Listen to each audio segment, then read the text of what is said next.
welcome to today's edition of Pegasus Test. On today's edition, we're covering the March 2023 Fairfax Rod and Gun Club 2-gun action challenge match. I started off on stage 3, so that's the order and what we'll go through. What did you do on stage 3? Well, down at the end of the bay was an ammo can you staged 2 of your magazines in. You then dashed down to it and recovered all the magazines you intended to use on this stage. And you couldn't get away with just one, you had to have at least 2 because there was a mandatory reload in there with retention. Once you retrieved your magazines, you headed on back to your first firing point where you had your rifle staged. And here's where I waste entirely too much time trying to get that extra mag back into its pouch. I should have just stuffed it in a pocket. A lot of time lost there. And still learning the order of arms for this Star AUG, and that slowed me up getting it into action there, but the hits came. I made a correct decision here going prone. Watched a lot of people go in front of me and wasted a lot of time getting hits. It's only 100 meters for each of these targets, but it sure kicked everybody's butt. Going prone here is definitely the way to go. I'm getting my hits, as you see.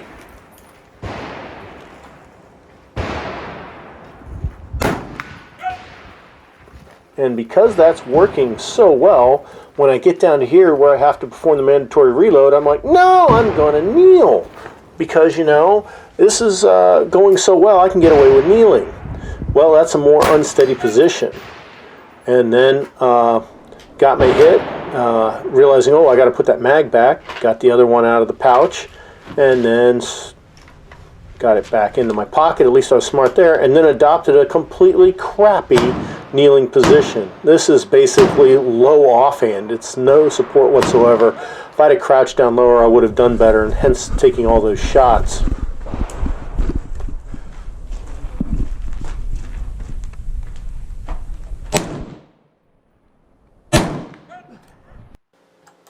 Ended up pawing out on this stage and taking 2 penalties, and that's my fault. I wasted entirely too much time.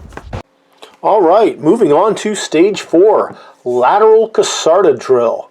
Now the Cassarda drill is one of my favorite stages you could ever have at a 2-gun action challenge or brutality match. And this was the most unique presentation I've seen of it, and one of the most challenging. This was definitely harder than it looks. So getting started here and getting loaded up. Making sure I've secured all my ammo pouches. Are you ready? Ready. Stand by.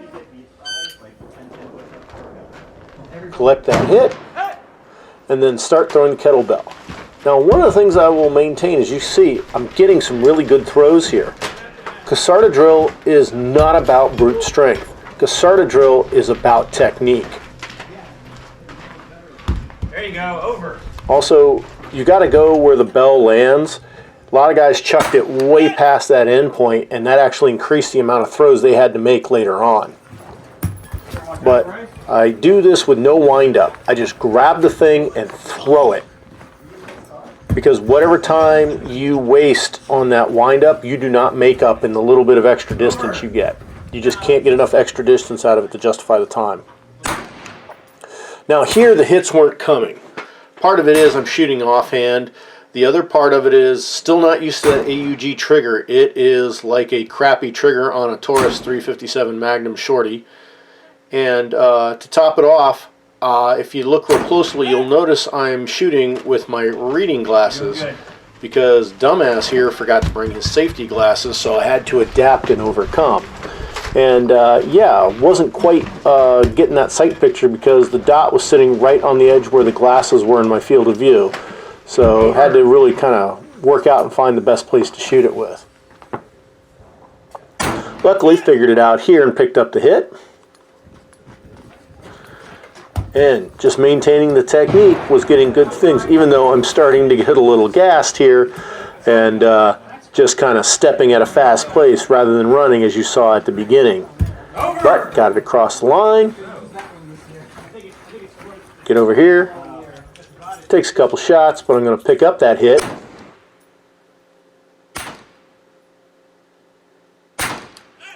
And ready to move out, see if I can collect some more, and time out.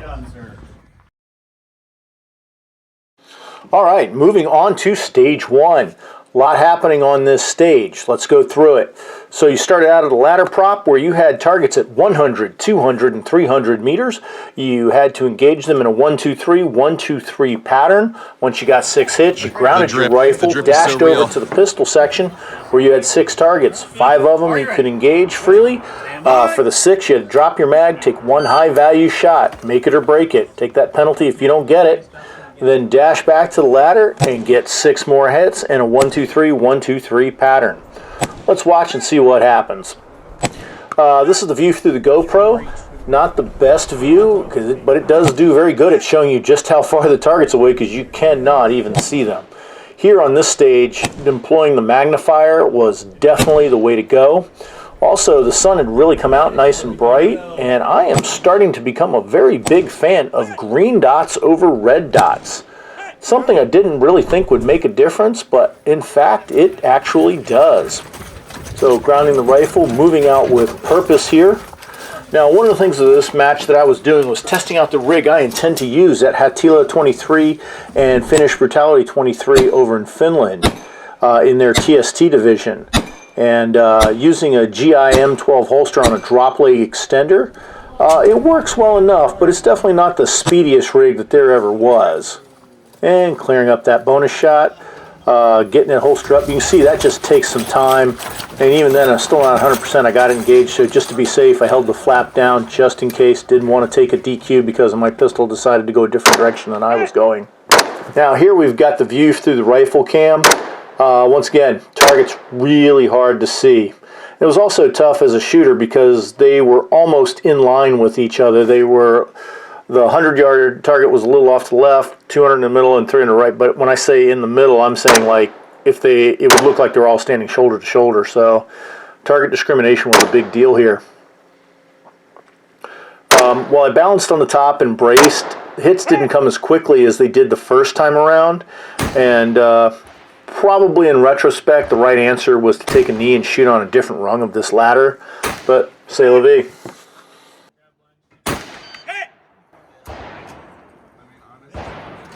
Got one at the wire, huh? Yeah, well, you got it, though. Okay, moving on to stage 2, which was my last stage. What did you have to do here? Well, you started out on the pistol side, you engaged 5 pieces of knockdown steel, dashed to your second position, got 5 more, then went and got a spinner. Ready. Stand by. Go that way.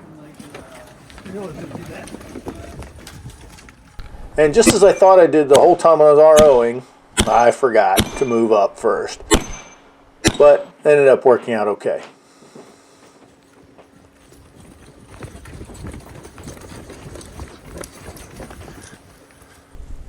Now on this stage on your array presented to you, the yellow target was a high value target, so you had to drop your mag, 1 shot to get it, and holster up. Again, this setup with the M12 is not the best, but it's good enough for government work. Luckily, matches like Hatila and Finnish Brutality and even 2-Gun Action Challenge are not so much on how fast you can draw. Okay, still haven't mastered that AUG manual of arms yet, as you can see. Consistently, one thing I am liking about the AUG is I do have luck with spinners with them. Spinners have always been the bane of my existence, and things seem to be getting better for me.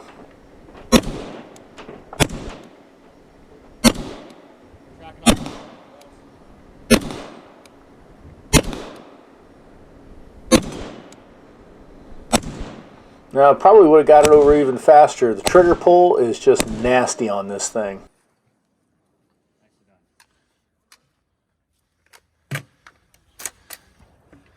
Go. Excellent shooting, sir. A close second, I believe, with 84. The man who beat me did it with black powder. Outstanding. Oh shit, did I finish first? Yeah. I'm ready. Yes, you heard correctly. I was beaten by a guy with a Schofield revolver and a Sharps rifle. So let's take a look at his run, because sometimes technology does not carry the day. You have to have skill, and sometimes that's enough. Clearly, Bryce here didn't miss. because he would have had to reload just to finish that course of fire. He was smart enough here to reload on the move, and got up here and went ahead and made all his hits without missing. Another important thing. Here he didn't have a mag to drop, so he just took a shot and then cleared the revolver and holstered up, essentially accomplishing the same thing. Now, cranking off with 45-70 going into this, he's got a pretty good advantage. I forget how many grains that bullet is, but it's many times my 5.56 round, and even with black powder behind it, it's still packing a wallop. In theory, he could have got it over in one.